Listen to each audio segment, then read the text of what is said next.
मैं आपको बताना चाहूँगी पुलिस में कैसे आया जाए, ये टॉपिक मैं उठाती हूँ। तो मैं आपको बताना चाहूँगी कि 4 लेवल होते हैं, 4 लेवल, ठीक है। पहला लेवल होता है कांस्टेबल वाला, दूसरा होता है सब इंस्पेक्टर वाला, तीसरा होता है डीएसपी वाला, चौथा होता है एसपी वाला। 4 लेवल पे पुलिस में रिक्रूटमेंट होते हैं, ठीक है। तो जो नॉर्मल कांस्टेबल वाला जो एग्ज़ाम होता है वो भी व्यापम कंडक्ट करवाता है अपने स्टेट का, खासकर मैं एमपी के लिए बात करूँ तो, ठीक है। फिर अब मैं आपको रैंक भी बताती जाऊंगी पुलिस की, जिससे आपको समझ में आ जाए कि कैसे चलता है। तो सबसे नीचे कांस्टेबल होता है, उससे प्रमोट होके हेड कांस्टेबल होता है। हेड कांस्टेबल के लिए सीधी भर्ती नहीं होती है, सीधी भर्ती कांस्टेबल से होती है, ठीक है। फिर एएसआई होता है, जिसको बोलते हैं assistant sub inspector. Head constable से प्रमोट होके असिस्टेंट सब इंस्पेक्टर बनाया जाता है, ठीक है। फिर असिस्टेंट सब इंस्पेक्टर प्रमोट होके बनता है सब इंस्पेक्टर।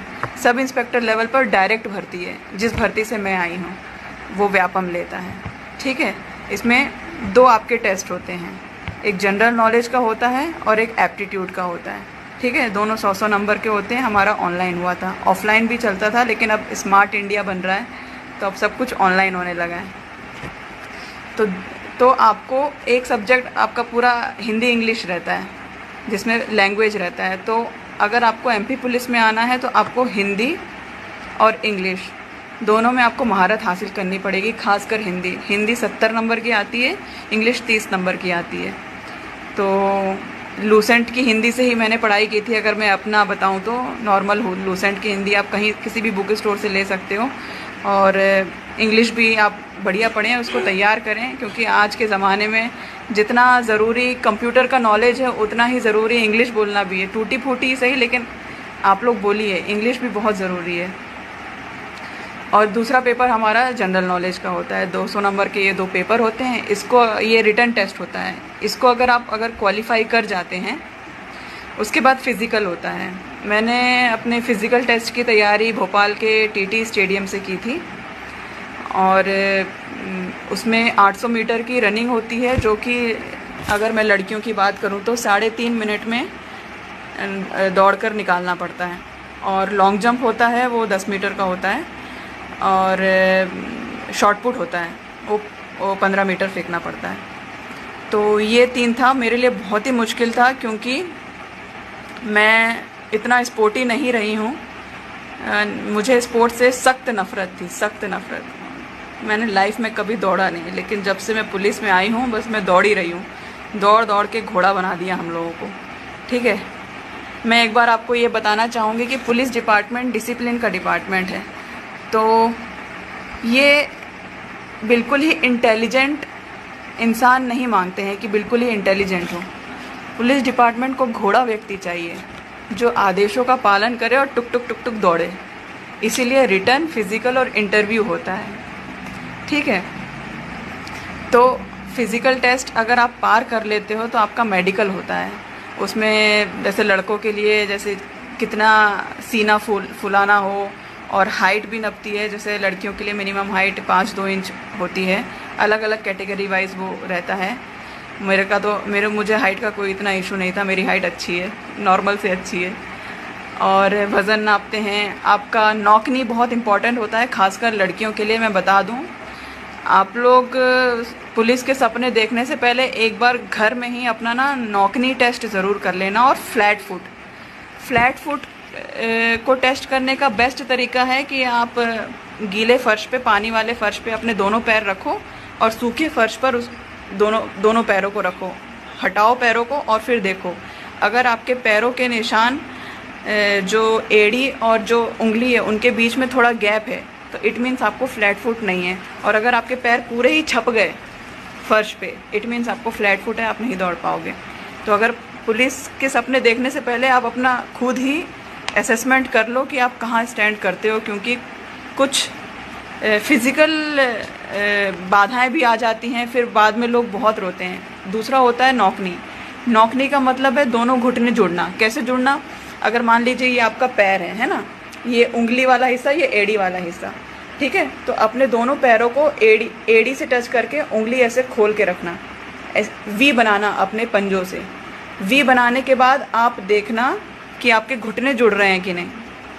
अगर आपके घुटने जुड़ रहे हैं तो भाई साहब आप नहीं दौड़ पाओगे, आप कुछ नहीं हो सकता। इसको बोलते हैं नौकनी, ठीक है। तो आप अपना नौकनी भी देख लेना। बहुत सारे बच्चे एग्ज़ाम देते हैं, फिज़िकल देते हैं और फिर मेडिकल में आउट हो जाते हैं फ्लैट फुट और नौकनी की वजह से। लड़कियों का नौकनी ज़्यादा होता है, तो ये आप लोग इस बात का ज़रूर ध्यान रखिएगा नौकनी का, ठीक है। उसके बाद इंटरव्यू होता है, वो 10 नंबर का होता है। उसमें पैनल बैठता है, 3 पैनल होते हैं।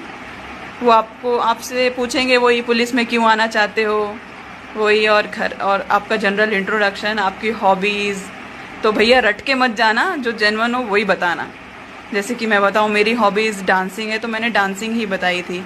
तो फिर वो बोले भी कि पुलिस में आके कैसे परस्यू करोगे, तो मैंने बोल दिया भैया डांसिंग तो स्ट्रेस बस्टर का काम करता है।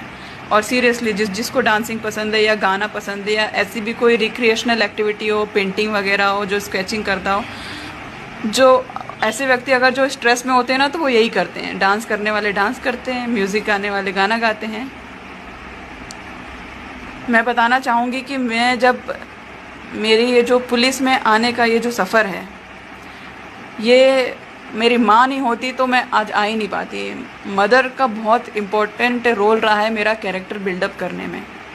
सही बताऊँ, मतलब हम दौड़ कर आते थे, सुबह शाम दौड़ते थे और वही गर्म पानी में पैर डाल के अपना रखना, पैर सूज जाते थे, ये सारी चीज़ें।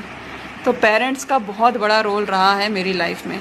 मैं भी आप लोगों से यही दरख्वास्त करूँगी कि आप लोग, क्योंकि हमारी जो जनरेशन ये most of the time mobile पे ही लगी रहती है, तो मैं आप लोगों से ये दरख्वास्त करूँगी कि थोड़ा सा टाइम निकाल के अपने माँ बाप के साथ बैठें। वैसे भी कोरोना काल चल रहा है, अच्छा अपना कम्युनिकेशन करें, अपने दिल की बात अपने पेरेंट्स को बताएं और पेरेंट्स से भी उनकी दिल की बात पूछें कि वो हमसे क्या एक्सपेक्ट करते हैं। यार मैं आपको बताऊं, माँ बाप बस यही चाहते हैं कि उनका बच्चा कुछ बन जाए, कुछ कर जाए, इंडिपेंडेंट हो जाए, लड़का हो चाहे लड़की हो। खासकर लड़कियों से मैं बोलना चाहूँगी,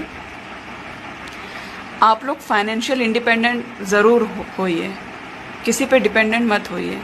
शादी से पहले कुछ ना कुछ जॉब ज़रूर करिए, भले ही सैलरी कितनी भी हो। जॉब आपको बहुत कुछ सिखा देती है। बोलते हैं ना कि घर से बाहर निकलो, बाहरी दुनिया का पता चलेगा, तो वही बाहरी दुनिया आपको देखने को मिलती है। तो जब आप लोग स्कूल कंप्लीट कर लें, कॉलेज कंप्लीट कर लें, तो 2-4 चीज़ें मैं बताऊंगी, वो आप अपना अपडेट करा लेना। पहला तो आपका आधार कार्ड, ठीक है, उसको अपडेट करा लेना, उसमें अपना एड्रेस अपडेट करा लेना। दूसरा आपका पैन कार्ड, सब 18 साल के बाद आप अपना पैन कार्ड बनवा लेना, ठीक है। ड्राइविंग लाइसेंस बहुत ज़रूरी है। आप लोग सर्र अपने माँ बाप की गाड़ी चलाते हो, ड्राइविंग लाइसेंस एक का नहीं होगा, ठीक है। तो आप लोग अपना ड्राइविंग लाइसेंस ज़रूर बनवाएं अपने नज़दीकी आरटीओ से। और मैं लड़कियों से बोलना चाहूँगी, स्कूटी के साथ साथ बाइक भी चलाना सीखो, उसमें और भी अच्छा कॉन्फिडेंस आता है और ये आपके सेल्फ बिल्डअप के लिए है। मैं आपको क्या बताऊँ, लड़कियों को हर चीज़ करना आना चाहिए। मैं अगर अपना बताऊँ तो मुझे बाइक चलाना नहीं आती थी, लेकिन पुलिस में आने के बाद मैंने बाइक चलाई, मैंने बुलेट चलाई, मैंने कार चलाई और आजकल मैं ट्रक चलाना सीख रही हूँ। पता चले रास्ते में कोई ट्रक को रोके चालान काटने के लिए, तो बहुत बार होता है ड्राइवर भग जाते हैं, तो हमें कोई ट्रक चला के थाने में ले जाना पड़ता है। तो अभी करेंटली मैं ट्रक सीख रही हूँ। तो हर लड़की को गाड़ी चलाना ज़रूर आना चाहिए। अगर आपके पास आपके भाई की मोटरसाइकिल हो या अपने पापा की मोटरसाइकिल हो, तो मोटरसाइकिल ज़रूर सीखिए।